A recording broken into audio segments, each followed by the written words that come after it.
ভয়ঙ্কর লুকে আসছেন নুসরাত ফারিয়া। বিরতির পর রূপালী পর্দায় ফিরছেন ঢালিউডের জনপ্রিয় অভিনেত্রী নুসরাত ফারিয়া। প্রেক্ষাগৃহে আসছে অভিনেত্রীর নতুন সিনেমা জিন 3।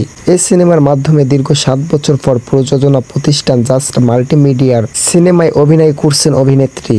অন্তর্জালে প্রকাশ পেয়েছে জিন সিনেমার তৃতীয় সিকিউল জিন 3-র পোস্টার, যেখানে দেখা যাচ্ছে ঢিলেঢালা কালো পোশাকে দুহাত পরিচালিত করে দাঁড়িয়ে আছে এক ভূত। তার পাশে আব্দুল নূর, সজল ও তানিয়া আহমেদ। হাতের লম্বা কালো নখ আর রক্তচোষা বড় বড় দাঁতের ভূত। ভয়ঙ্কর ও লুকেই পর্দায় হাজির হচ্ছেন ফারিয়া।